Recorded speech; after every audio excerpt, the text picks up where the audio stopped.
Welcome back to the channel. I think I've come up with a name for my podcast, and this is the second podcast that we're doing here.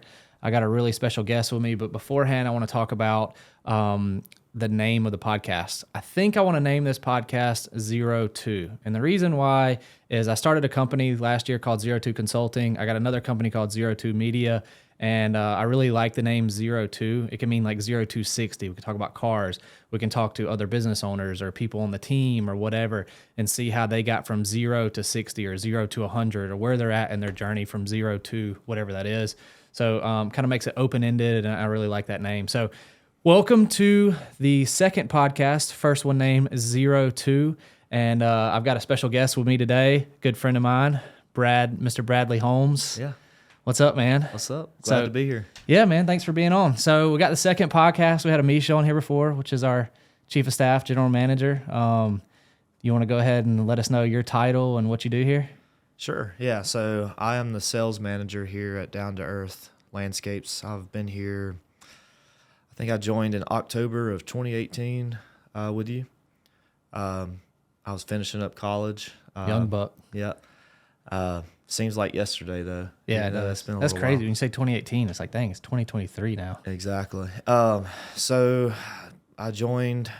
We had a turf care division at that time that was, pretty young and new. And I don't know how I ended up here. This is your first career job, but Right. you probably Yeah. did not know that this was going to be your first career. Right? Yeah. At You the were time? like, we had some conversations about it, and you were kind of like, well, I need somebody to jump start it. You're going to have to go get a license. You're going to have to grow it, like sell the accounts. And you're going to also have to go spray and do the work. And I was like, I'm coming out of school with a degree. And I was like, sounds good. Could have went and did all kinds of stuff, but I don't know, man. So I could see that there was some opportunity here. So back up a little bit. How did you find out about the job? A mutual friend of ours, Brent Williamson, actually. Yeah, he. You can curse him if you want to. No, it worked out. So yeah, Brent linked us up. I can't remember if I called you first or if you called me. Who knows? I don't remember. I know Brent called me. I actually spoke on the phone with him. It wasn't a text or anything. He called me and was like, "Man, I got this guy for you. He's a young guy. He's still in college, but I think he'd be a great fit." And I was like, "Sure, let's. I'd love to talk to him. Sounds like a good fit, and see if we can make it work." Yeah, I don't remember. Yeah, I don't remember how we connected, but we connected, and you came in for an interview. Yep. Wasn't long after I started. Yeah. I know. So go ahead. you started. You were saying earlier about turf care. Explain like what you knew about turf care. What is turf care? Yeah. All that good stuff. Yeah. So I came into it absolutely knowing anything. I didn't know anything about turf. So what turf care is basically just, taking care of people's lawns, fertilization, keeping them weed free, all of that. It's really a science. I kind of got overwhelmed a little bit. Yeah. And I learned like there's actually really smart people that are in that field. So there's a lot of books, a lot of studying. I think that's what I did for the first month here. Yeah, so your first several weeks, you were just In the hanging out office. in the office, just studying, reading stuff. And at that Something point, you never had studied ever in your life. exactly. And I've been in school, for about 5 years at that point. So I'm tired of books. Yeah. And I think I've told you the story where there's a couple of times where I almost just walked out and was like, "Hey, I quit." But that's not really. Hey, you said me. you just wanted to. Yeah. That you weren't going to say nothing. You're just going to put the book down and then just walk out. Well, You're I like, like- nah, I don't want to do this anymore. I like to be challenged. So I think once I realized, okay, like this is a challenge, I wanted to do it. I wanted to know more and more and more. And I almost got obsessed with it. Yeah. And then, of course, that turned into You something have else. how many books? Is there 2 or 3 books that you are studying? Maybe even 4? There was 2. There's just the general General studies. applicator, and then category Which 24. General turf. goes over all of pest control, essentially, basically, right? So Exactly. you're learning Yeah. insects and diseases and different plant, the different. It's more or less like the general like terminology, of the business. Gotcha. talks about drift, where if you have a wind, it's going to safety, drift over. Yeah. a lot of safety precautions, Stuff things like that is really what that covers. It's not even a lot about the actual application itself. It's more your laws, your safety, Exactly. and stuff like that. And then a lot of stuff that you don't need, which is like interior pest control. You know a lot about all that. And it's funny how turf care ends up becoming like a pest control thing, but you are applying chemicals on property, which is that fertilizer, weed killer. And stuff I did like miss that. Yeah, it definitely includes insect for sure. Yeah. Insect, disease, all that. Yeah. So you started off doing the turf care thing. You learned about turf care. You got your license, correct? Yep. So you went on, got your state license, and you became our first. Well, no, you weren't our first, but you were one of the first turf care applicators for the company. Yeah. We were starting a division of turf care where we had already done construction and we were doing lawn maintenance, which is the grass cutting. But we were like, hey, we want to offer a service to our current customers to do turf care, which is, we didn't want like True Green or Lawn Doctor or somebody like that servicing our property as well. So it's like, why do you have two companies? Why can we not just do it all together? Exactly. And so we decided to do that and brought you on and you started doing all those applications for us and basically almost running like your own little small business inside the company. You were dealing with all the customers. You were setting up everything. Like everybody knew Brad was the turf guy at that point, right? Yeah. So what did that look like? What was a day in the life of Brad once you became the turf guy?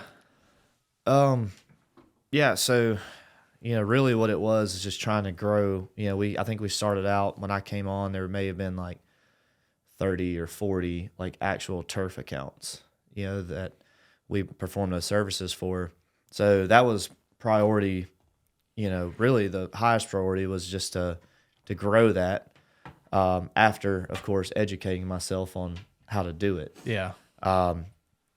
So I would come in, any request that I would, that came into our CRM at that point, I would call them and then just start trying to, convert them to clients. And you were still doing night classes, online classes at CSU? I was finishing. Yeah. I had like 2 months. Yeah. Because I graduated that December. So I had like 2 months left, maybe a little less actually.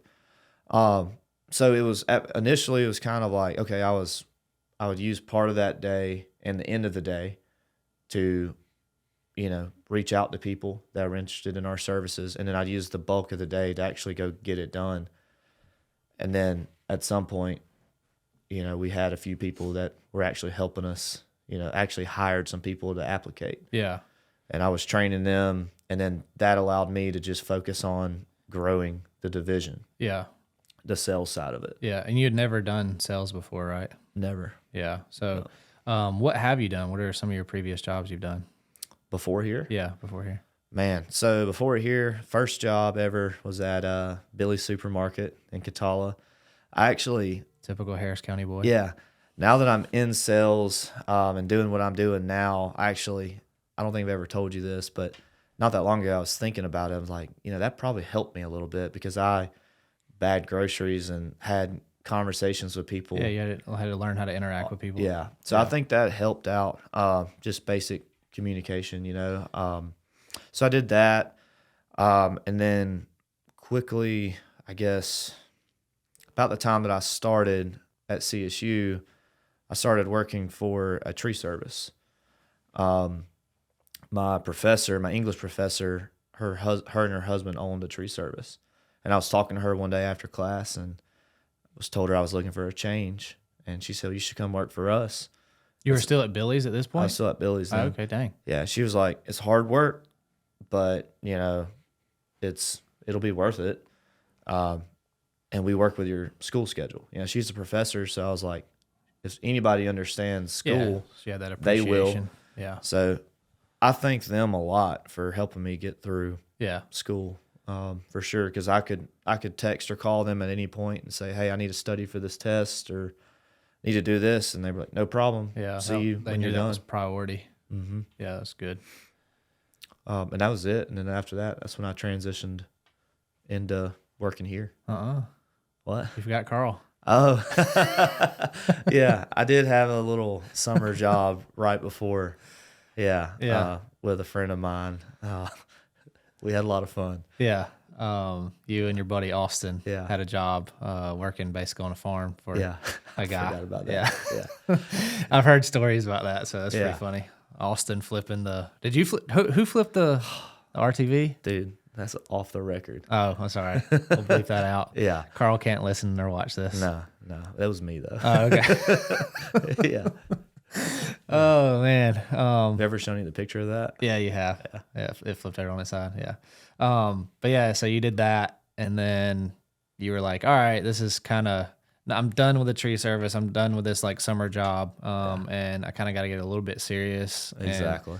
Yeah. Find something that's a little bit more up an alley that could be a career path. And so you're finishing up college, your degree, you have a business degree, correct? So you're working on a business degree at that point. Yep. Did you know what you wanted to do in college for a career? Like, I mean, what kind of direction did you have? Did you want to work for a big corporation, a small business, start your own business? Like what was your directions on that? Man, I was all over the place. Yeah. I mean, we've talked about this. When you go in, you're 18, 19 years old. Like, you have no clue. Yeah. Most people don't anyways. Yeah. I actually started out as a biology major, and I did that for a year. What did you want to do biology-wise? I was going to go, I have a huge passion for hunting and wildlife. Yeah. We'll talk about that in a second. We'll get into some of your personal life. I was going to go into wildlife biology. So I was going to transfer either over to like ABAC or UGA. I wanted to go to UGA for a while, but I think just like, I don't know how expensive that was going to be. The ABAC was probably where I was going to go if I did that. UGA can get you in trouble with partying and stuff too. Yeah. You got a lot of people that go there for like 3 years and they only have like one semester of credit hours because they flunked through. Rack up a bunch of student debt. Yeah, it's a ton of debt. And, Crazy. yeah. So I don't know. I quickly realized how challenging biology and just all that was. Yeah. And then I also talked to a few other people, and they were like, "Look, you sure you want to mix like your passion, like with your career? Is that what you want to do? As a job? Because there's a lot of people that have done that, and then they end up regretting it because it becomes a job. So at that point, I was like, I don't know if I want to do this, but I had a huge interest in business, whether that was owning a business one day or, like I've done here, like being an entrepreneur in somebody else's business and making a difference, helping make a difference every day. Yeah. I mean, that I did a semester in college, so I kind of like poo-poo on college just because I've been able to have this business without having a degree. But I do know that you having a degree, Amisha having a degree, everybody around us that has a degree, they bring a level of knowledge that I don't have that came from that degree. I mean, you've talked plenty of times. What was the project you did? Was it did you do an airline? Was it somebody did an airline? Did you do an airline? Yeah, you did Spirit, right? Spirit Airline. Yeah, so you like evaluated Spirit Airlines. You what's the one thing that we talk about a lot? The SWOT? Yeah, SWOT analysis. You kind of brought that into the business, which I think I had heard that in my first semester of college, but it kind of went over my head of exactly what it was. But, you were like, dude, I know you don't care about college, but you're doing this right now, and this is a SWOT analysis. Or you're doing this, that's what this is. You were on track to actually doing a SWOT analysis at that point. Yeah. You just didn't know what it was. Yeah. Like a technical term. That and maybe there's ways that it's been like tried and tested in other ways, and then I'm trying to do my own version. I'm trying to start it from scratch, and you're going to fail a lot. And versus you come in, you're like, hey man, that's what this is. This is what you need to do. This is the best way to do it. Like this is a thing that's been around for 100 years in business, and here's the best way to do that. Versus you trying to sit here and figure all this out. So it brings a level of sophistication to the business that I might have to start from scratch or pay a consultant or somebody else to come in. You come in with that knowledge. You have a 4-year degree, bachelor's degree in business. You bring a lot of stuff to the table in business. Which it's funny how a lot of it comes back, because you have to actually practice business. Yeah. Just having the education doesn't mean anything. So once you actually practice it, some of that stuff you learn will come back to you, and you're like, oh, I can apply this that I learned 3 years ago. But you may have to go back and like re-educate, relearn some things. Yeah, for Just sure. sharpen up a little bit. Yeah. But yeah. Well, so you're doing the turf care. We're growing that turf care division, and we've got a salesperson in place, but we can all kind of start to see the writing on the wall that you are growing into a more mature person. You're looking for a career path. This isn't just a job for you. You're liking sales. You're liking what you're seeing here. And so we decided to make the transition of bringing you into a sales position. So tell me a little bit about how that happened and what that was like. The first I don't know, first few weeks, months, year, whatever, into that position. Yeah. So I quickly transitioned into like your sales manager over everything. And we held on to turf care for a little while there. Yep. As well as lawn maintenance. So you're selling lawn maintenance packages, turf care packages, and landscape installation packages or construction.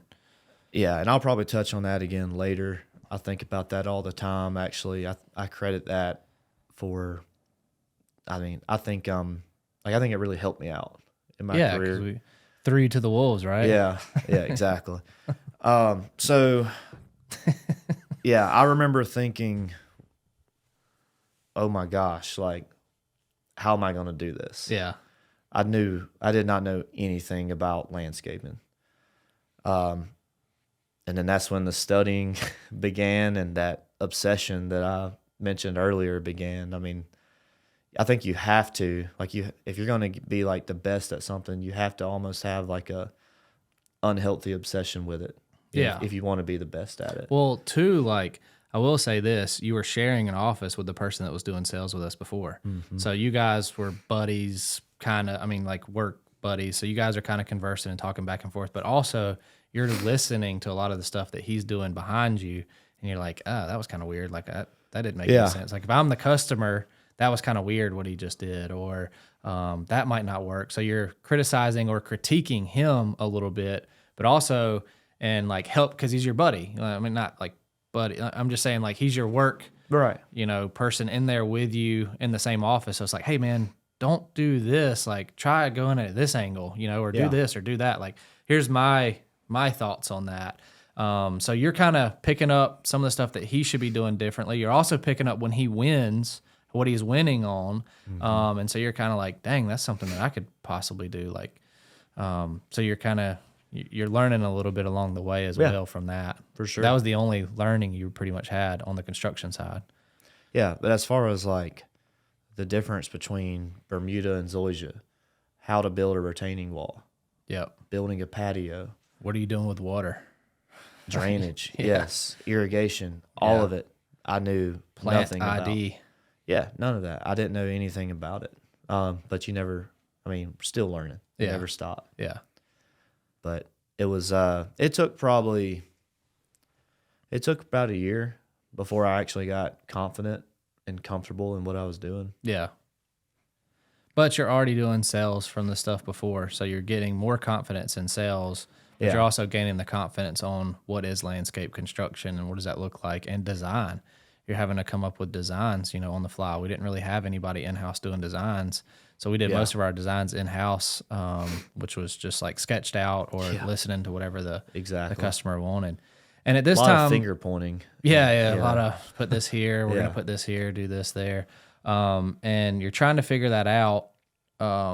And we, at that time in the company, we went through a big rebranding in 2021. Right. Yeah. Yeah. But before that rebrand, and kind of a lot of the intentions on that rebrand were we were like really big problem solvers. You got dead grass here. Let's go put some zoysia sod in.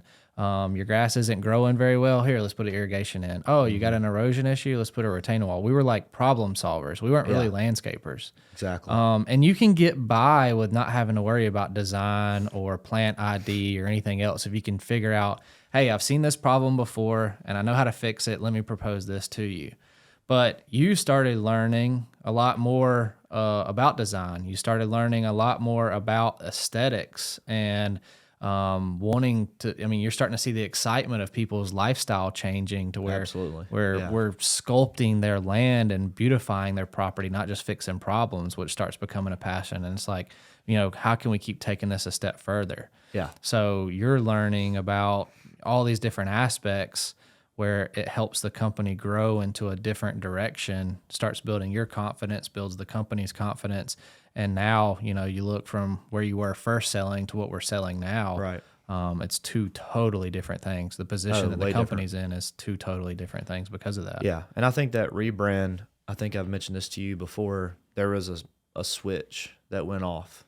And what that switch was before I was focused on like the aesthetics, whether that was like how well we put a French drain in, or we replaced some dead grass with some new sod, and even above that, like a paver patio or something. Yeah. But with what we learned in the rebrand was, no, we need to actually like change people's lives. Yeah.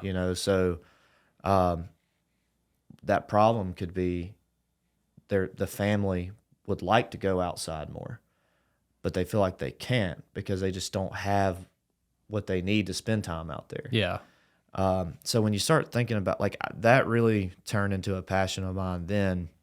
Well, you think too, like, where do people start? Like, it's like, I want to spend more time outside, but I do not know what I need to do. Do I call a landscape company? Do I call a landscape architect? And so that rebrand, it was kind of like, if you hear about us or you Google us or you find us somehow, we're going to tell you like, this is the process to get you a new backyard or whatever, Right. or a new pool. We were getting into pools at that point. So it's like, this is the process. We make it as painless and easy as possible to show you what you get and work you through the whole process. Exactly. And so steps, I don't know what all steps you're involved in, but you're basically the initial call comes comes to the office, but then it's assigned to you, which is now you have a team underneath you. We'll talk about that later. But is assigned to you or one of your team members. And then you're helping with budgeting. You're helping with the design phase, and that's sending it to an architect or having an in-house. We kind of have like an in-house architect process now. But you're doing that. You're walking them through the revisions. You're doing everything until that job basically is said, hey, we're ready to move forward, which, I mean, there's a lot of time and a lot of process in that. And then afterwards it gets turned over to operations, which does the install and everything else. But you're still kind of overseeing it and making sure that the client's happy for the client experience. But yeah, I mean, you're a big part. So kind of walk me through, I guess, a little bit of some of your process of what that looks like once everything's kind of handed off to you now. Where we're at right now? Yeah. Yeah, and this is something we're always trying to get better at. But really the way it works, somebody either they're going to go on our website, they're going to fill out our form. We have a pretty good form where it collects the information that we need.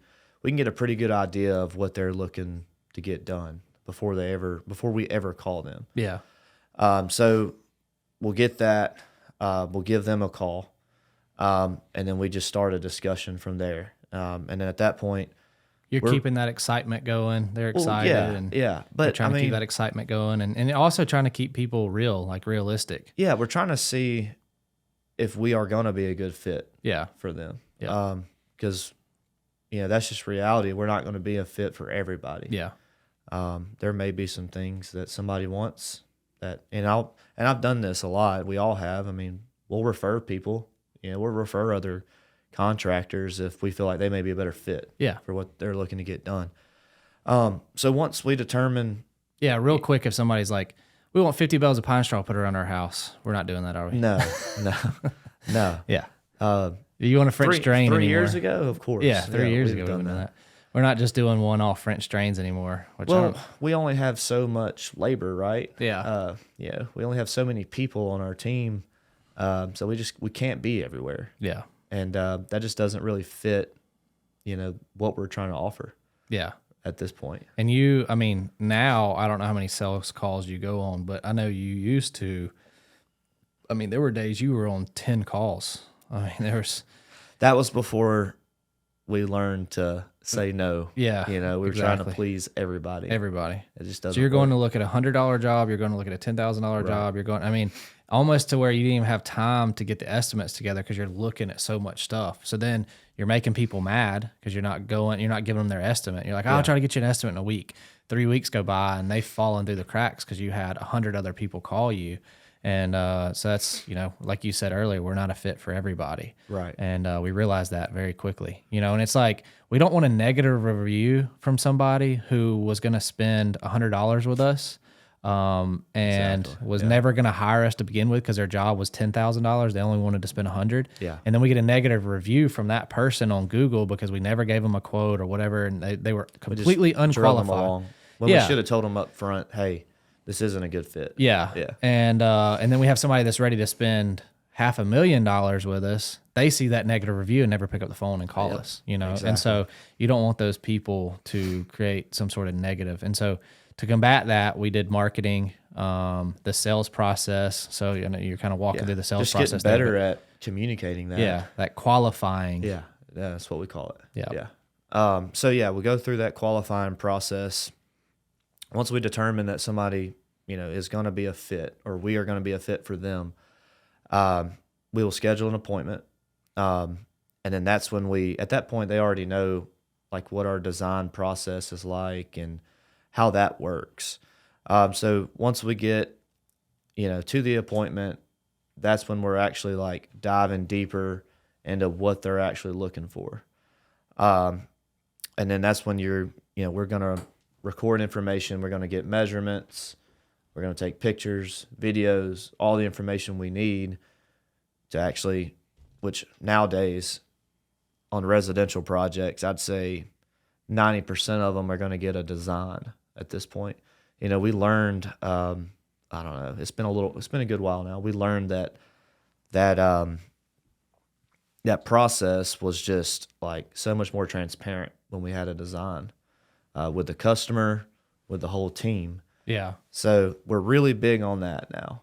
And, we kind of have like internally, like we know when we get to that point with our customers or they're not a customer yet at that point. Yeah. But if they agree if they go into a design agreement with us, which we charge a separate dollar figure for our designs. Yeah.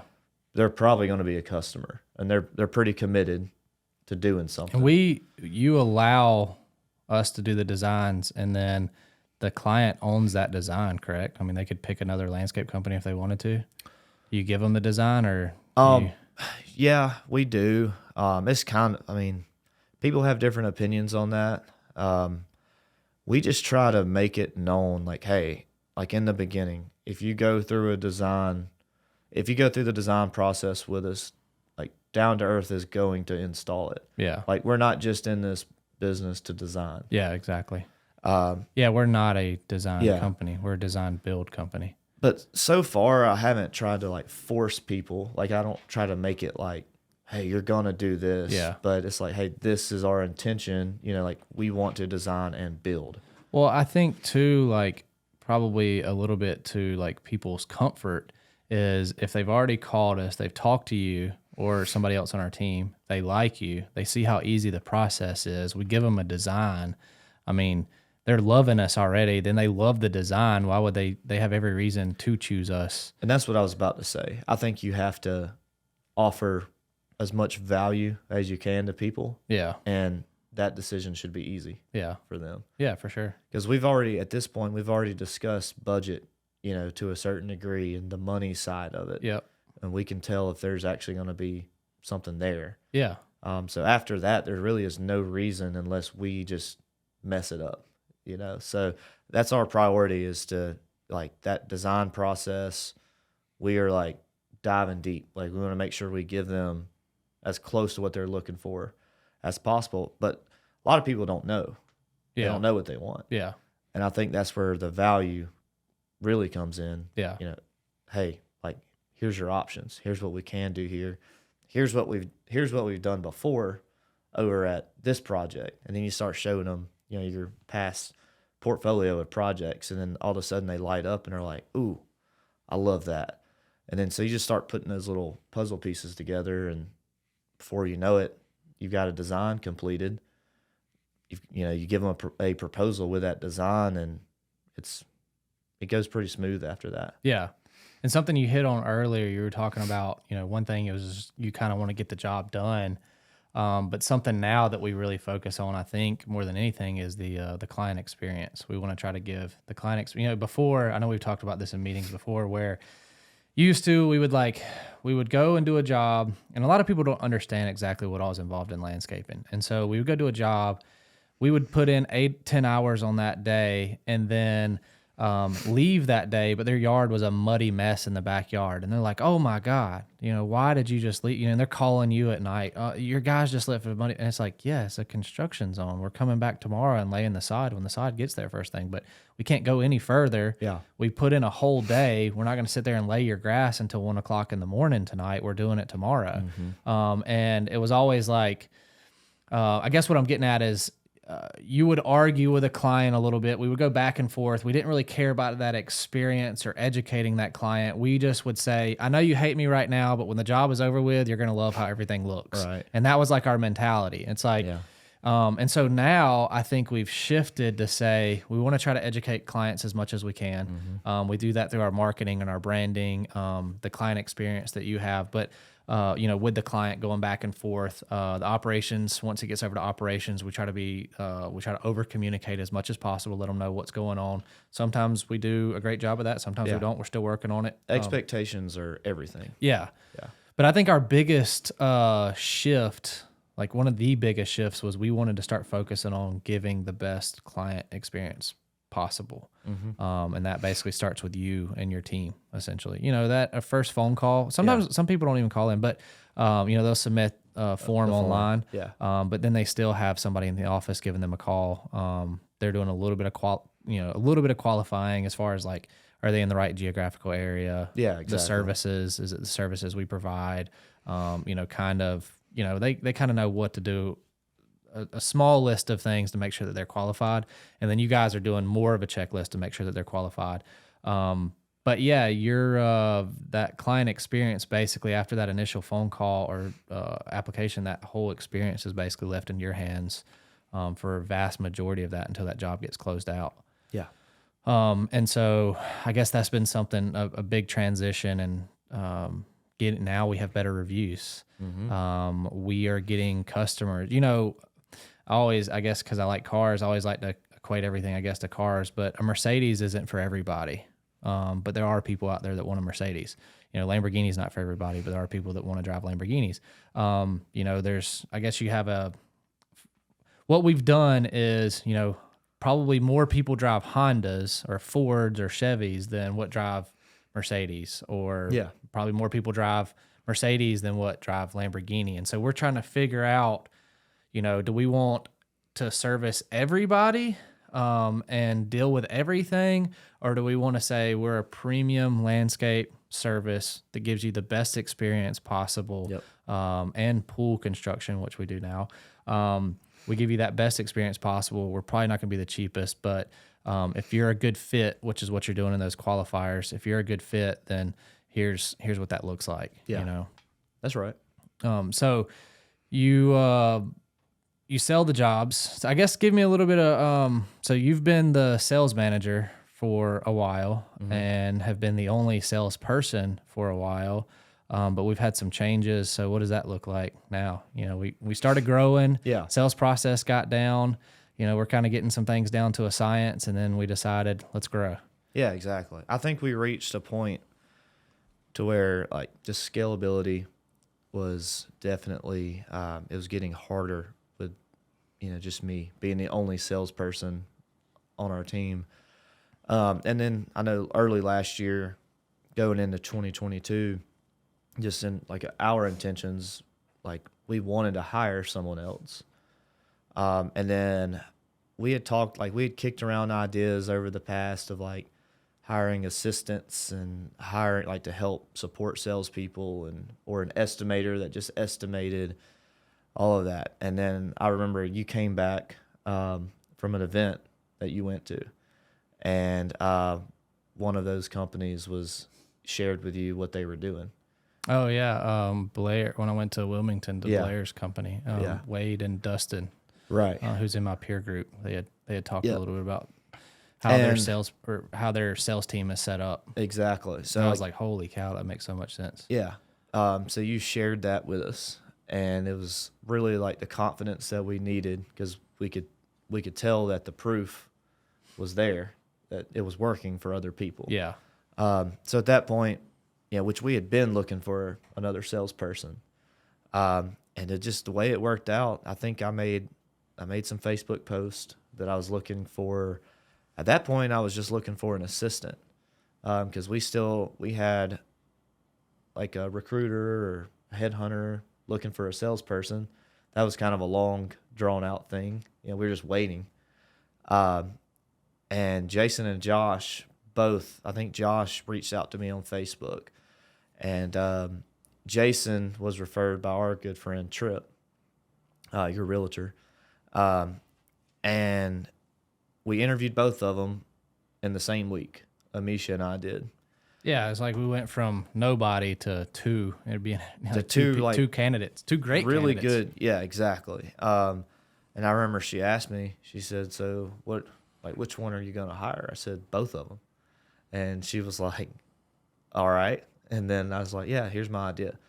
And that idea was, let's just, based on talking to Jason and Josh on which position that they would like. Because, I talked to both of them about being a salesperson or being this assistant who was going to do a lot of our estimating and support. And Jason expressed a lot of interest in doing estimating. And Josh was like the one who was like really eager to get into sales. Yeah. He had no sales experience. Yeah. But, which we've had good experience with you. So, well, I mean, not? I think it takes longer. I think Brent actually recommended Josh to us too again. So really? Yeah. Wasn't it? Oh, yeah. Well, was it? Probably. Yeah. Yeah. It's funny. Yeah. Thanks, Brent. You gave us two good hires, my man. Yeah. Thank you. Exactly. So at that point, I hired both of them in June of last year. They literally started within a week of one another. Jason started first. We went through some training. I showed him our estimating system and how we do that. Went through process, but he owned his own landscape business in North Carolina where he moved from. So he really stepped in and added a lot of value up front. Yeah. Because he just already had some knowledge. And he had retired from the Marines, correct? So he had Marine experience. He had structure. So very professional. Yeah. Person. Super, almost overqualified for the position. Exactly. So yeah, we put him there, and he's been doing awesome ever since. Josh started as a salesperson, basically, which is pretty self-explanatory. Yeah. Same thing you've been doing in the past. But we put him over pools. Yeah, so Josh's main responsibility is basically over pool leads, correct? Exactly. Is there anything else that he's responsible for? Yeah, so really, like when a lead comes in, we determine, and we kind of have a good understanding now, like who is the lead a better fit for. So Josh is obviously getting all pools. Unless it's a very complex like design build with it, I may step in and either take it or just help him with it. We've done a little bit of that, a little bit of both. But he'll also just like take general landscape leads. We'll still do a small percentage of those leads that may not require just like a ton of design work. There still may be some design needed, but it's not, it may just be like, hey, we want to redo like this plant bed in our front yard and the side and the back. Yeah. But not like a bunch of different features, not a pool, not a fireplace, patio, all of it. Yeah. So he'll handle, as of right now, the more like basic landscaping leads and the pools. So in the last few months, what's been your focus? What are you handling? Because you're sales manager, but you're also still doing sales day to day. Yeah, I am. So my focus has really shifted into like the general contractor, like commercial side, what we call bid build.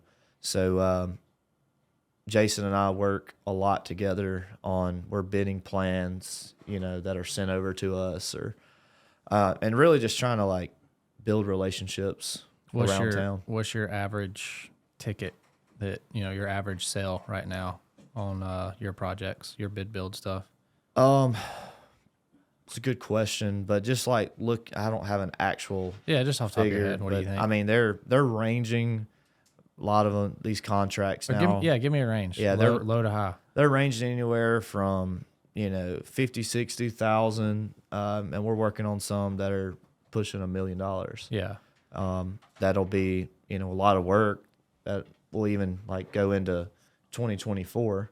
Yeah. But we're going to need work then too. Yeah. So bid build. So you've gone from basically like harnessing residential clients that are wanting to transform their backyard or have a pool. That was kind of your focus. Now that's more Josh's focus.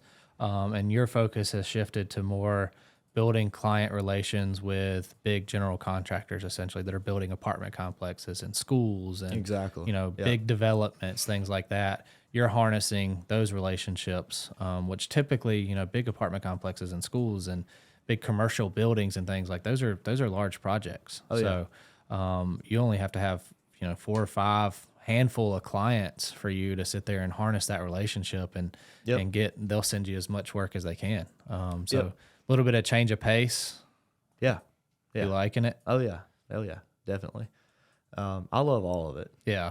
It's good. On like what Josh is doing, and I'm still doing a little bit of that. Like you have to, like you'll work with a client and then you start over. Yeah. You have to wait on a new one to come in, and that's fine. That's fun too. But there's a challenge in that as well. Yeah. Versus when you have, like you said, like a really good core clientele,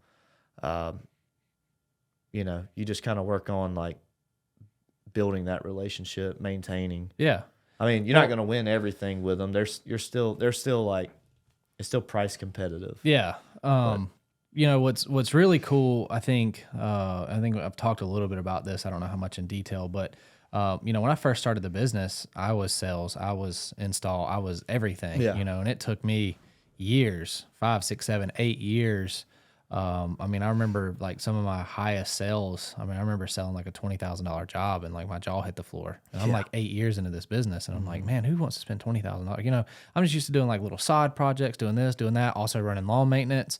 So it takes me a while to sell big jobs. And then I'm watching you over the course of a year to 2 start crushing my goals. I think my highest selling, like when I stopped doing sales, basically, I think my highest sold job was probably like Troy State, which I think was like knocking on the door like $60,000. And I thought that was huge.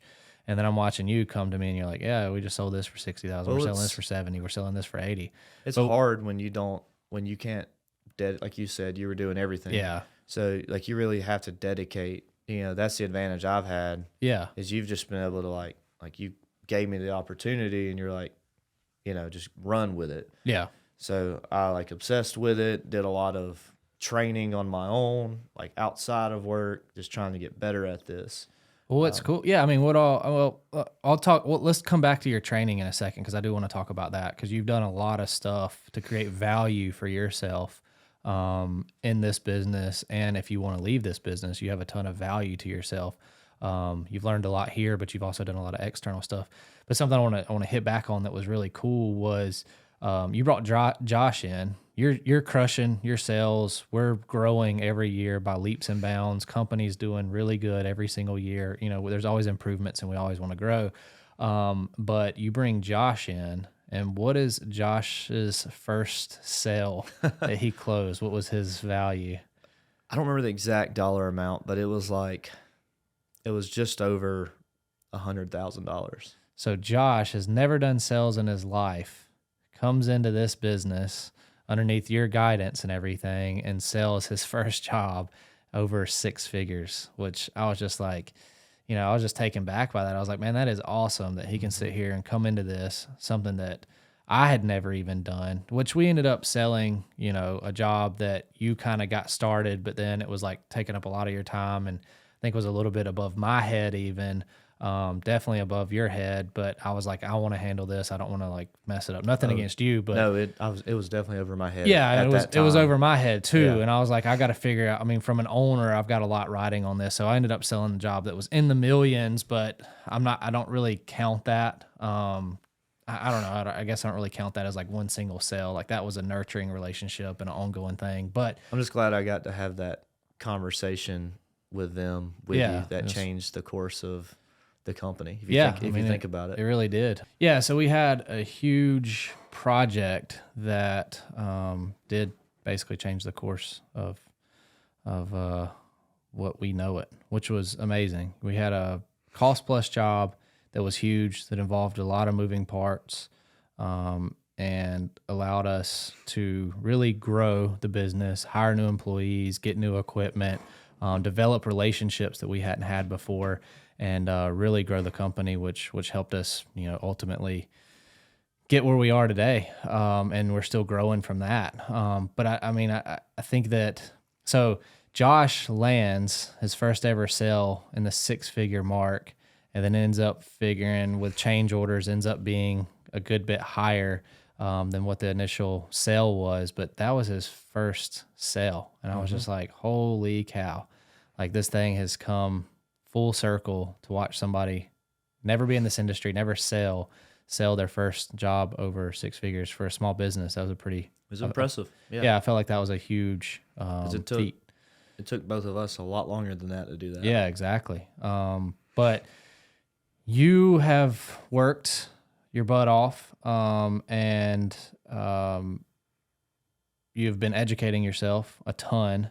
So, I mean, what led up to that? Why are we now at that? Why is that? How are we capable of that? What do you think has led us up to be capable of being able to sell those high ticket items and bring somebody in that's never done this before? And, what all have you done to help get us there? 'Cause I think probably 90% of that has to do with you.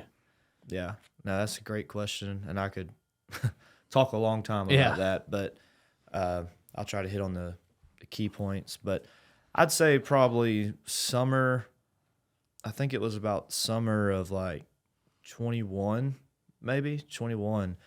I felt like I was really starting to like understand landscaping. Like I was getting pretty skilled in that field, but I was missing something on the sales side. Like I just was missing that mark with the clients. Like I had a bunch up here, but I was struggling on getting that out like effectively. Yeah. to them. So I just started like studying everything and anything sales related. And I went down a long road of different sales techniques and strategies, and you meet different, there's different people that are in the sales industry that are kind of known for sales and their training. And So you've got like the big names like Grant Cardone has sales stuff out there. You've got Brad Lee. You've got, I know there's a bunch of people. there's tons of them. And you're basically following these people on social media outlets as well as listening to their podcast, reading some of their books. A lot of or YouTube. audiobooks. Yeah, YouTube. I just remember you coming to me and being like, man, I listened to, Grant Cardone. I know a lot of people, love him or hate him or whatever, but he just, gave me this great nugget, which makes perfect sense. Yeah. I'd say he probably, like just paying attention to what they do. They do a lot of phone sales. Yeah. And what we do, we have to master the phone. We also have to master in-person appointments. We have to master presentation. We're presenting designs to people and proposals. So I would say like, All psychology. well, it's really, when you think about it, like, yeah, it is. But when you think about it, it's simple. Yeah. That's where I'm at with it now. Yeah. Like when you overthink things, Overcomplicate when it. you overcomplicate, it doesn't have to be that way. Yeah, it's very easy to make a mountain out of a molehill when you're trying to sell a 6-figure job. Yeah. So like when you're calling somebody, like let's say, somebody came through the front office or a website form. The first thing we're asking them now is, hey, did I catch you at a bad time? I learned that from Chris Voss. And what that does is like, because if it's a bad time, they're going to let you know. Most of the time, they're like, no, it's not. But like, there's no reason to continue that conversation if their mind isn't there. Yeah, if they're not in the right headspace. Exactly. So you're trying to figure that out right away. And so they almost give you permission, to keep the conversation going. Yeah. And then goes back to Grant Cardone and all these other people in sales. Like, you have to state what your intention is of your phone call. So you don't, a lot of people I think they have to do a ton of small talk and, which there's a little bit of that happens. But initially, no, like, give them your reason for calling. Yeah. And then you can build that rapport and have that small talk later. But, hey, I'm Brad with Down to Earth. I noticed that you filled out a form on our website. You're interested in the swimming pool. I'd love to hear more about that. And then you go from there. Yeah. Asking questions, learning to just shut up and listen. Because your clients, they have all the answers. Yeah. And then, when you need to step in and give some advice after that, you do. Yeah. So yeah, I mean, I've been down I think I would say I have a blended sales education that I use at this point. Yeah. Well, the biggest thing, you are paid partly off of commissions. So you want to make sales, of course, because that determines what your paycheck is. So your performance is directly related to your paycheck, which is a good thing. Like you said, it's kind of an entrepreneur style that you operate off of. But what you've done too, and what that creates, if there's any sort of value, I think that out of all, I'm sure there's a ton of value that somebody can get from this conversation, but a lot of the value I think that you've created for yourself, because I feel like you make a much better living than what you used to. And you do work for a small business. So you have freedoms that you probably wouldn't get with a corporation and whatnot. So I don't know if you want to give advice to say go work for a small business or something like that. But one of the values that you've created for yourself is really educating yourself. So I think if there was any sort of like what I would take away from this and listening to you would be a big thing for me is like create that value for yourself, create leverage for yourself. Don't wait. Yeah. Don't wait on people to give it to you. Yeah. Go get it for yourself. Yeah. And yeah, I definitely recommend, people have great careers in with corporate companies. Yeah. So I'm not like bashing that, but I would say you need to like self-evaluate and realize like, do you fit there? And if you realize you don't just go work for any small business. Go work for one that you see is growing. Yep. And fits. They had like look inside. Does this company have a good culture? When I came here first, like there was a lot of issues we had, but we knew we had. But I could tell. Hasn't always been. No, you and it's been a rocky path for sure. We've had our arguments and little things, but I remember at the end of all of them, many times I told you, I'm like, hey, like we're gonna get through this. And this is going to make us better. Well, a lot of times we wanted the same thing, and it was just hard to communicate sometimes the same thing. And we're both pretty hard-headed and stubborn, and we both want what's best for us. Passionate. Of course. It was passionate, though. Yeah. Like I think that was driven by passion too. Yeah. Like, which I think sometimes good to hash things out. The company has grown. You've got a lot of things that you've wanted. I've got a lot of things that I've wanted, and we're in a much better space now. But there were times, I remember Kenny that worked for us. It was always. We always knew. I told you, it was like, man, Kenny works here. I think he was working here when you started. And I was like, just to let you know, I don't get upset hardly ever often. I was like, but Kenny's going to do something to push my buttons, and I'm going to do something to push his buttons. And Kenny's just a foreman on the crew. Yeah. But there was like once a month, I'm like, Kenny's going to be on some sort of mood once a month. There's maybe every 2 months or something like that, where he's going to blow up on everybody. And then he's going to disrespect somebody, and I'm going to get upset. Yeah. And it was always like, I could almost calculate when it was going to be. And then what was funny is like me and you got to where it was like every 6 months or a year, we knew we were going to have some sort of big blow up. And he usually started off calm and collected.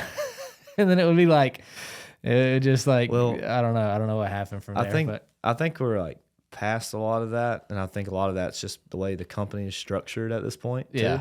It helps. But the other day, like we were like you know, Amisha and myself, like we were discussing some things in her office, and like there were some things that we obviously both didn't agree on, like with our opinions, but like I think we've learned how to communicate without, we can agree to disagree on some things. Well, now. I basically at this point, I voice my opinion and I could care less which way it goes. It's just like, hey, this is my opinion on it. And I've seen things where I've voiced my opinion and my opinion's not correct. I'm not always right. And so I would voice my opinion. Somebody would go against what I said. Before, when it was just me running everything, if you went against what I said, I'd be very upset. Yeah. Now I see that somebody else can run the company. You guys can basically manage the company without me. I voice my opinion, you do the opposite, and it still turns out successful. So, you know, then I'm like, oh, okay. Like, I'm not always right. And so I'll still voice my opinion and say, hey, this is what my opinion is. And I kind of almost have an outside perspective now, and I don't have as much emotion attached, which makes it nice. Yeah. And so I can basically voice almost an outsider's perspective to say, hey, this is what I think. What do you want to do with it? It's completely up to you. So That's right. Versus before, I think it was much more personal and, I don't know, emotional and everything else. And now all that can kind of go out of there, you know, and you're in a comfortable position, I think, where you're at in the company too. And so there's not like, there's things that maybe decisions that would have been made before that could have been in detriment to you being like, I don't want to deal with this. I'm not putting up with this. Versus now it's kind of like, I can maybe put up with that, or I'm not listening to that. I'm not doing this. I'm not doing that. Oh, like, definitely. There's definitely things now that when decisions get made, I'm like, cool. Yeah. Good. Yeah. I'm just glad they're getting made. Yeah. You know, We are a small business, but we try to have somewhat of a corporate structure and HR processes and everything else. You know, we want everybody to be happy here, and corporations they can create that a lot of the times where for sure.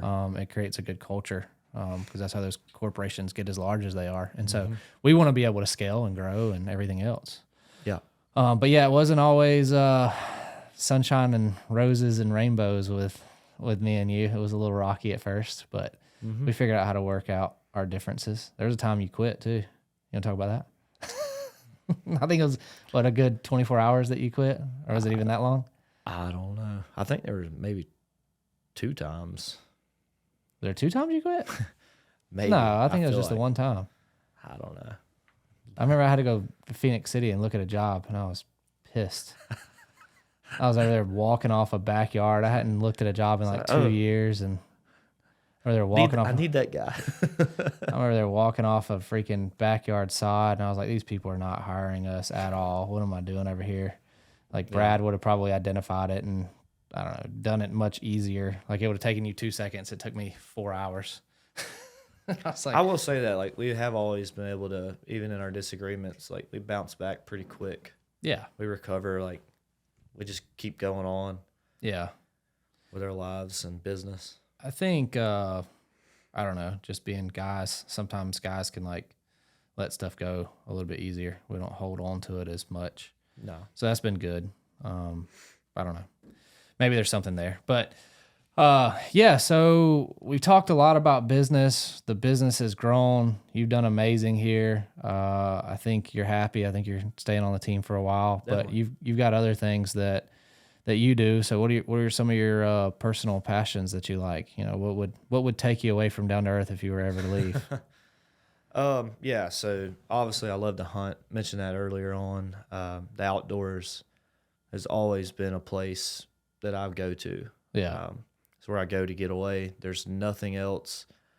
There's nothing else on the planet that I enjoy more than being out there doing what I do. Do a lot of deer hunting, a lot of waterfowl hunting, a lot of turkey hunting. Turkey hunting's, definitely the largest passion for sure. Yeah.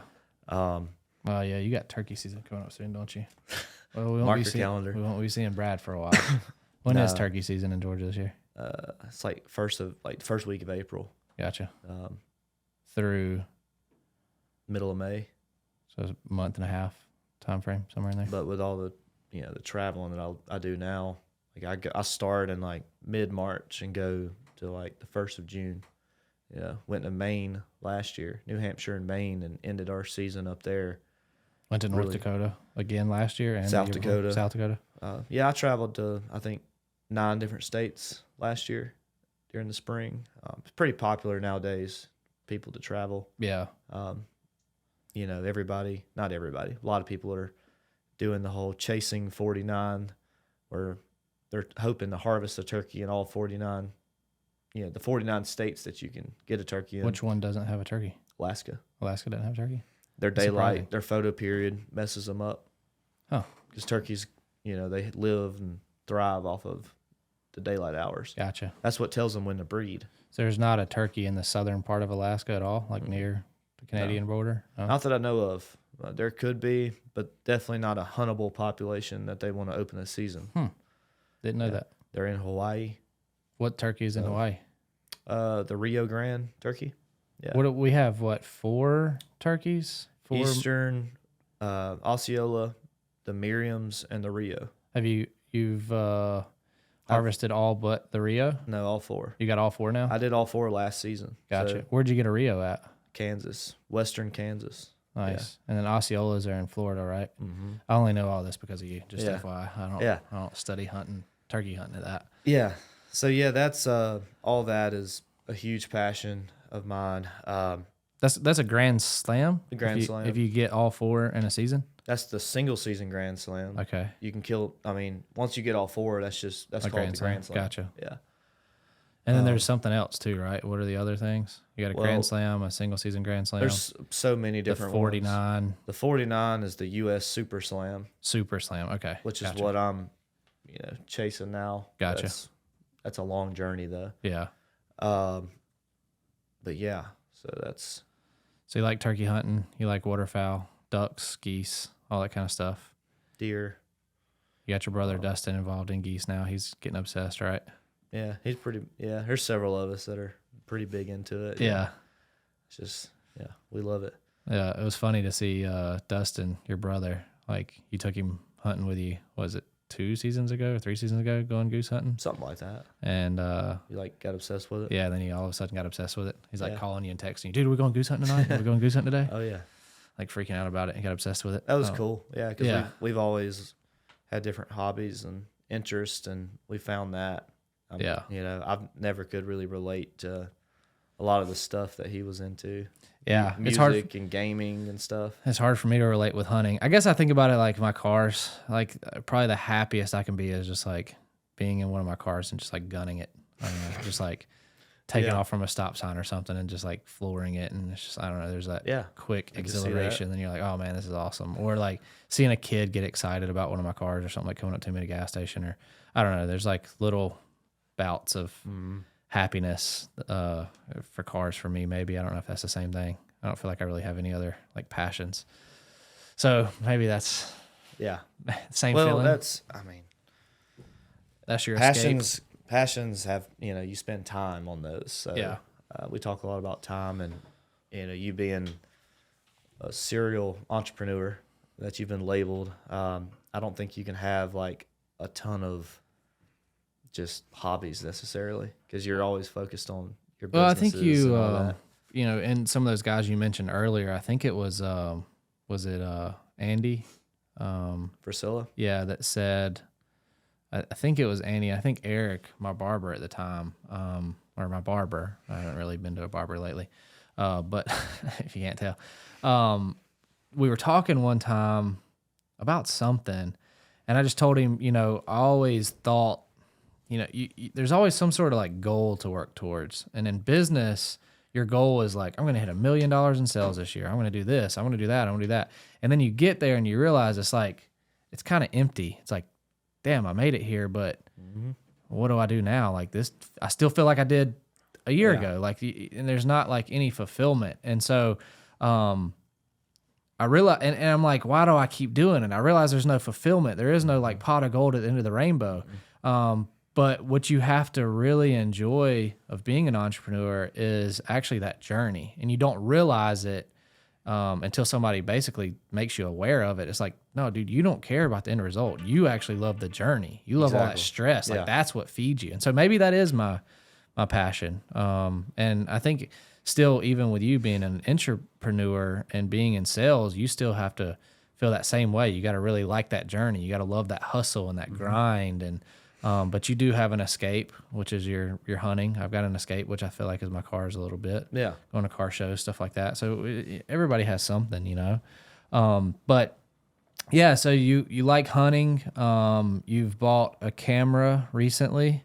You've been filming your hunts. You started a brand. Do we want to talk about that at all in here? I mean, Sure. All right. So what are you doing now? You're turning your passion into something that's a little bit more than a passion. Yeah. Still trying to figure it out, like exactly what it's going to be and what the intention is there. But I don't know. It's not definitely not money driven. It's passion. But it does cost a lot of money to do what I do. Yeah. So I've always said that's funny how hunting used to be like the way of survival. It was you couldn't afford like food normally. You had to hunt. It was like the cheapest. Yeah, that's true. And now it's turned into a hobby and it's funny. the most expensive it's crazy way. that you put it that way. I've never thought of it like that. Yeah, you can go get a steak for $20 at the grocery store, you know, and that's an expensive steak. You kill one turkey and that thing could have cost you thousands of dollars. You know, it's the most expensive turkey in the world. And your fuel to get there, all your equipment, your gun, your ammunition. Yeah, that's very true. Yeah. I haven't even really revealed it to the public yet because I've been working on it kind of in the background for probably at least 6 months now. But in the next couple months, it's probably about to launch. I'm hoping this spring, this turkey season, I can do something with it. But the goal is just, like I'm going to do some YouTube, You're going to film some of your hunts. Yeah, some social media. So last year, I actually traveled the country with my camera. I have a ton of content from last year, and I'm gonna use some of that.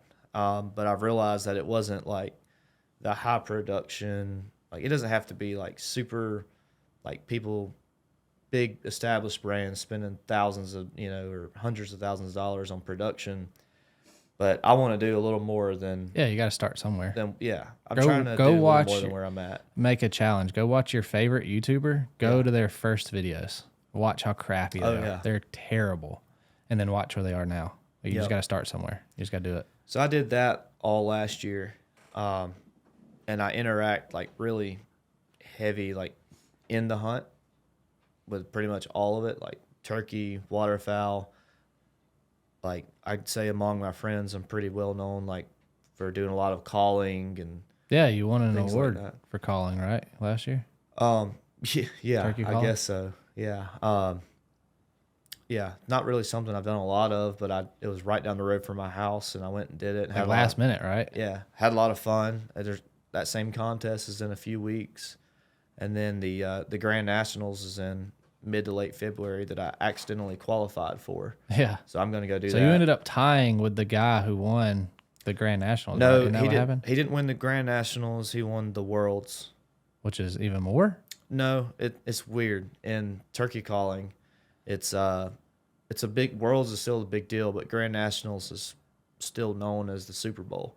So you qualified for the Grand Nationals? Yeah. In that? Yeah. Are you going to do the Worlds too?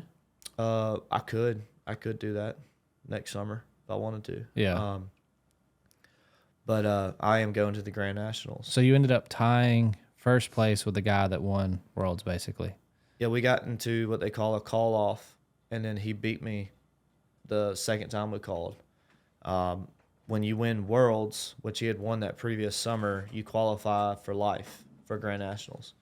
So the way the rules are, the next qualifier is next. So the next runner-up. So I qualified for Grand Nationals after that, and I was like, well, I guess I got to do it.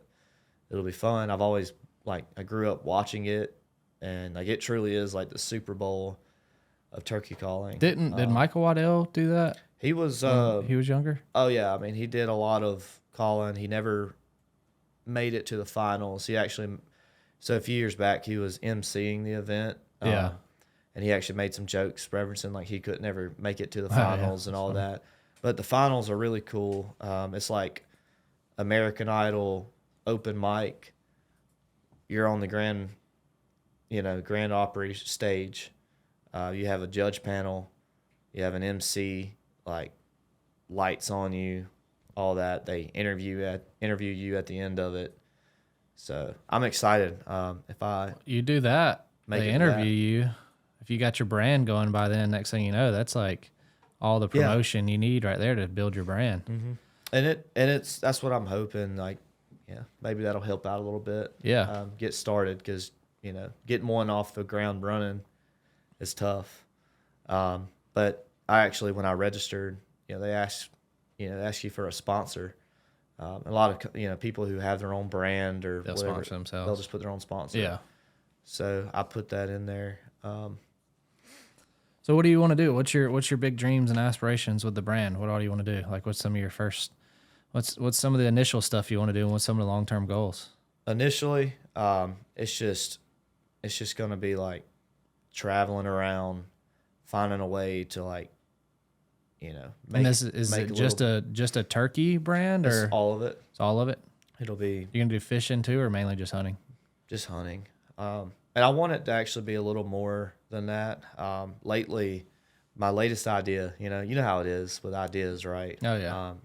They're constantly coming up, and if I can pull this off, what I would like to do, I don't know any other show like on YouTube that's doing this, but like it would be a show where it actually shows like the start of a brand, developing a hunting brand in the industry. Yeah. So like you're literally telling a story. Yeah. And so like you'll have two stories. Like you'd have that storyline of the brand, and then you would have like your hunting, which is like the fun like part of it. Like people want to see that too. Yeah. That the key would be finding a way to blend it, where you have a little bit of both.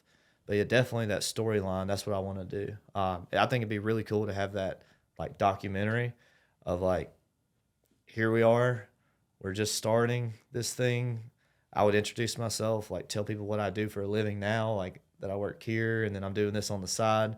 Who knows, 10, 15 years down the road, who knows what it would look like. Yeah. So I just think that'd be cool. Well, yeah, we talked a little bit about Michael Waddell. Michael Waddell is from where we're from. He lives right down the road from you, right down the road from me.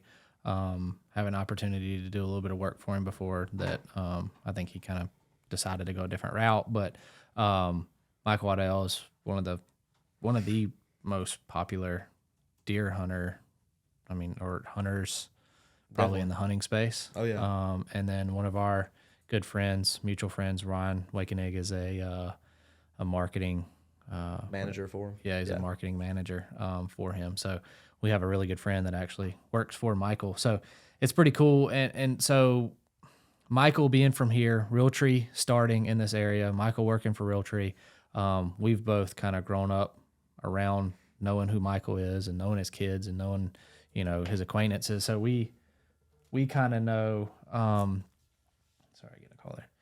Sorry. We kind of know how he got started and saw where he came from and what he is now. So that's kind of inspiring to be like, hey, who is the next Michael Waddell? Or not necessarily the next Michael Waddell, but who can go in that space, maybe with a different, like you said, something you haven't seen done before, that can be inspiring. So who can enter that hunting space in a capacity that we've never seen before, which would be pretty neat. Well, there's some like different views, and like there's a lot of debate on how like hunting should be done amongst hunters.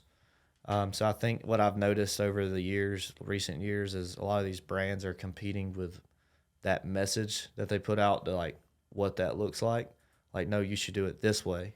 Like, this is the most ethical way. Like in turkey hunting, using decoys and using a turkey fan to bring a gobbler to you versus just like sitting on a tree and calling them in. It's kind of annoying. There's a bunch of debate about that, but people are like so passionate about what they believe. So that's part of the why, with the brand, is just like, there's a certain message Yeah. that I would like to put out there. There's Brad's education going for you again there. Start with why, reading his books and Definitely. which is cool. We've talked about this before too, which is really neat. You working for the business, you've seen a lot of the like struggles that I've had, or also the good things that's happened. You can implement that into your future adventures and whatnot. For sure. So you keep educating yourself. You get educated here, basically with free education. Here, and you're able to implement that into your brands. So, I also have some friends that, like, currently, they're not the happiest, like, with what they do. Yeah. And I get That's probably 99% of America, though. Oh yeah. That's part of the why for me too, is I get a ton of excitement about providing that opportunity for people. Yeah. Like they would love, like I have, one friend, like he would love nothing more than to do something like this, the brand, the hunting brand thing for a living. And, it's just like, okay, can I help make that possible for him? Yeah. And other people. Yeah. That I haven't even met yet. Yeah. That's cool, man. So I know I know you got to go soon. We've been going for a while, and I appreciate you joining me. Joe texted us. He said, quick notes on Brad. He has an early childhood story about shooting turkey with a pellet gun that interests him. What is this? What's this story? I got to know now. Yeah. So I guess I was like 12 at that time. I was on spring break. I was at my great grandparents'. They lived in Valley, Alabama. Hold on. Is a game warden going to get onto you about this story? Don't give too many details of. Okay, it's been too long. Okay, all right. I'm good. The statute of limitations has been reached. All right, gotcha. So, anyways, like I was eating up with this stuff, at that age and way earlier, probably like from like 6 or 7. My great grandfather, he was still working. I wanted to go turkey hunting. I knew where our blind was that we hunted out of. I knew how to get to it. And he wouldn't let me go. And so I negotiated to just if he'd let me go, I would just take the pellet gun. He was worried about you taking a large he wasn't quite ready for me to use like a shotgun. By yourself? By myself, yeah. So I took the four-wheeler. He did let me drive the four-wheeler over there with the pellet gun and a decoy. This is like a pump pellet gun? Yeah, and break open. Yeah. Oh, break open. Break okay, open, gotcha. you put one in there. I mean, they shoot fast. Yeah.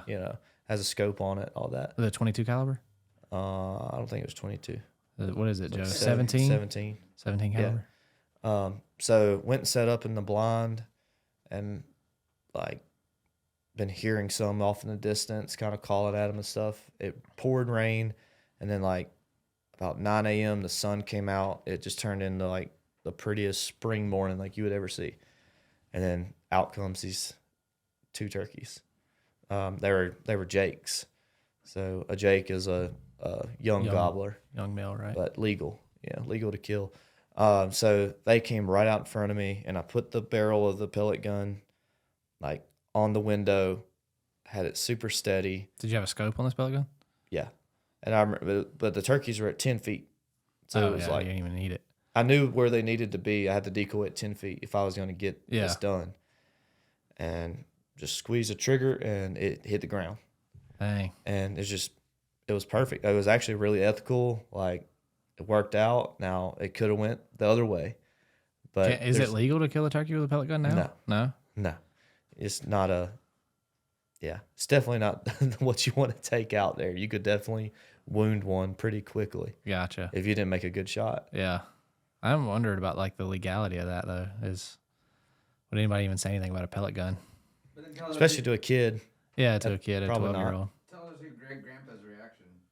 Yeah. Oh, yeah. So he just couldn't believe it. I called him, and I was like, hey, I killed a turkey. He started laughing. He was like, there's no way.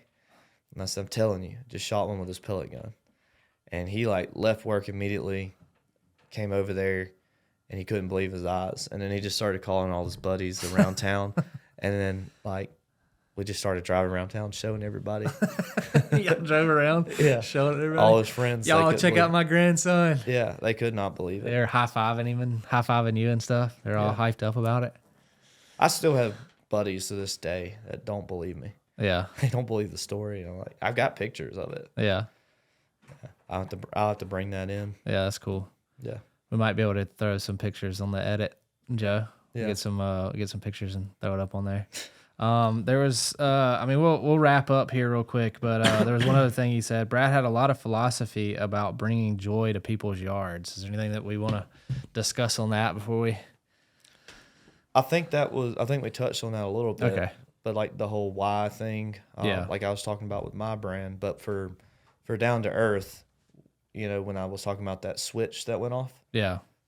That's it. Gotcha. Like I want to change people, help change people's lives. Yeah. And something that we didn't talk about, which was really cool when we went to Virginia to tour Riverpool's facility.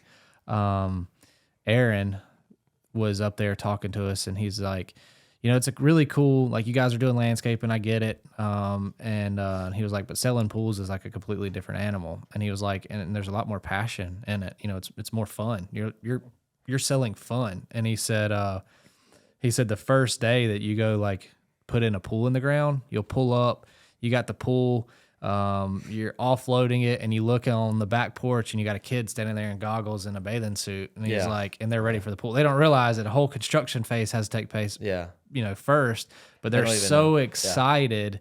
And then you just see that excitement. It's like, holy cow, we're selling fun.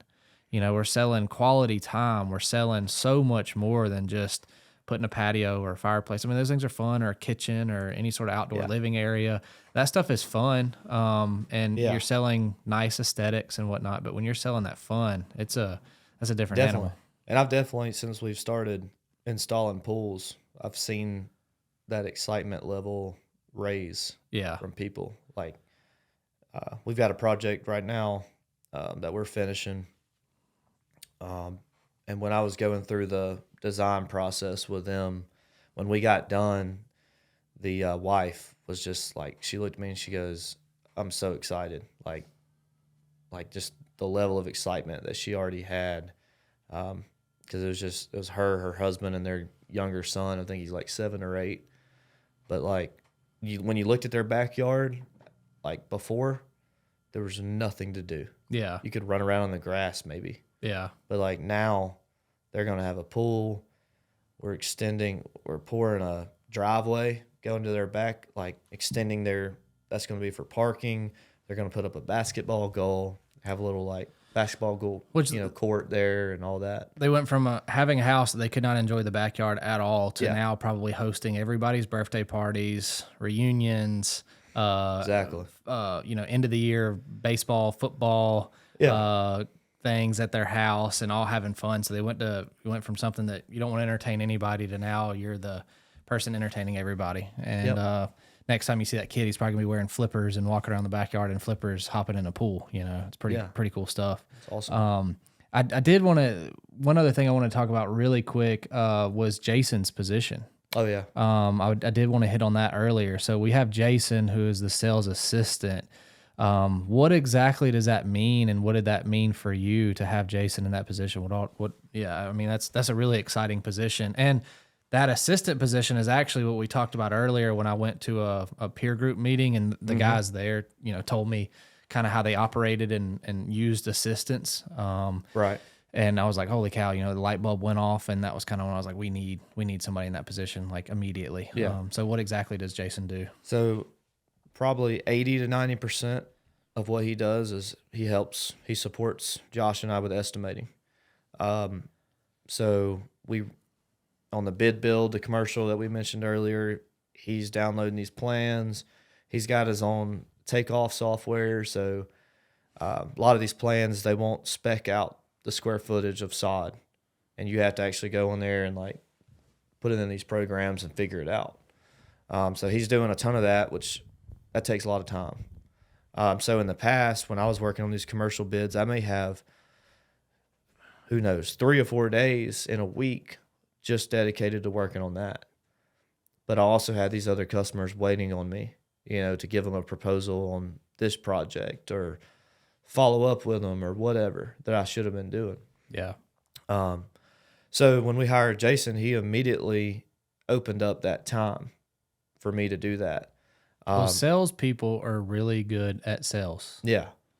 They're not much good at anything else. No, just kidding. I mean, no, if you're really good at sales, there's some truth to that. Yeah, there is. But if you're really good at sales, what do you need to be doing? Selling, yeah. Not estimating, not typing up emails, trying to, follow up with somebody, and you're trying to make the sale, keep that excitement going. And so having an assistant basically do everything to help you out to better your sales. Exactly. It's a tremendous upside. So he does that. He does the estimating. He actually will send out the proposals. He probably sends out 95% of them. Every now and then, depending on the situation, I may send one out. But he's doing most of that. And then when he does that, it's my job from that point on, to get it closed, and hopefully that person will become a client. That's the goal. Yeah. During a project, change orders, we deal with those a lot, especially on the commercial side of the business. Since we've added Jason to the team, we've been able to quickly turn around those change orders, which is very important.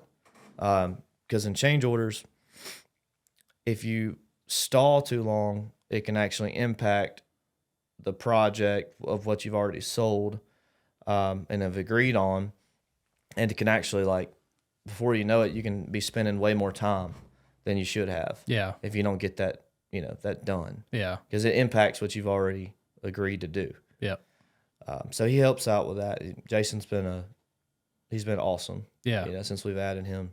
Yeah. For sure. And it's a really neat position. It helps you be able to, your workflow is much smoother. Your pipeline is much bigger, smoother. for sure. Yeah, it's larger. You're able to handle more flow to you. The client experience there again is really awesome. And I think that's been awesome. So the company's growing. Kind of some last remarks here, man. Anything that you feel like we might have missed off, or anything you want to? We'll do something. We'll bring you back on, of course. Yeah. And we'll definitely have some updates. But sure. Where I guess to kind of finish this off, where do you see yourself in the next, I don't know, say 5 years or so? Where do you see the company? Where do you see yourself? Where do you give me Brad's future? I wish I knew. I wonder that all the time. I can tell you where I hope it would go. I'd love to see. I'd love to see this company just keep going the direction that we've been going. It's pretty cool to see the momentum that we've had the last couple of years. Yeah. We keep adding, I believe people are everything, and we keep adding really good people to our team. Yeah. So in 5 years, I can only imagine who we're going to have, and who we're going to have the honor to work with. Yeah. Alongside. Awesome. So that's what I would love to see. Yeah. I think it's definitely been cool. I was super proud watching the video that you did over there at Highlands, that Joe shot with you doing an interview over there. That was awesome. I was like, man, this is I'm liking the direction of how the company's going. And so it's not just about landscaping, as much anymore. We're able to focus on hiring other people that become, really bigger, big parts of a bigger picture. And so having that marketing going, and having videos going, and having interviews with you, and being able to kind of see the background of the company, all that kind of stuff is really cool. And as we grow, we're able to add more key people that to the team, which is really neat. So I'm excited about the growth, man. And I've appreciated you sticking in there with me through all the hard times and even the good times. And is this going to be your 5th year? You going into your 5th year working here? I believe so. Yeah. Is that right? So I appreciate you sticking out 5 years, and I've loved watching you grow, and I've appreciated you helping the company grow. I don't think without you being here and being, we've had some turnover, and so without you being here and being something that's solid, I think it's really helped the company grow, and it's kept from having major setbacks and things like that. So again, I'm super, even if I don't tell you all the time, I'm super appreciative. I know that, and I've enjoyed it. Appreciate the opportunity. Yeah, man. That you've given me here. Yeah, and I really appreciate it. I know you got to go. And if anybody wants to let me know in the comments, if you got any questions for Brad, let us know in the comments. Brad's a wealth of knowledge on sales, working in the service industry. He's got a lot of peers around him, family members and friends that help him. And he gets a lot of good information, and he gives a lot of good information. So if anybody has anything for him, let us know in the comments. And then I'd love to have you on here again later. We'll do some check-ins with you, and I appreciate it, man. Yeah, and, I've enjoyed it. Yeah, yeah, thanks yeah. And anybody that, like, I'm assuming this is gonna get posted on Facebook. Yeah. So, if I'm tagged on there, send me a friend request. If you want to talk anything landscaping related, whatever, I'd be happy to do that with you. Yeah. So something cool Brad did too is he set up his own personal branding. So his Instagram is more for his hunting. And his Facebook, he's got his professional picture on there, and it's kind of more of his professional persona on there. So, which is pretty cool. So yeah, we'll post this on Facebook, and then people can reach out to you, shoot you a friend request, and all that kind of good stuff, man. Thank you for your time, dude. Yeah. And, thank you. Enjoyed it. Yeah, man. Appreciate it. Yeah, man. See ya. See ya.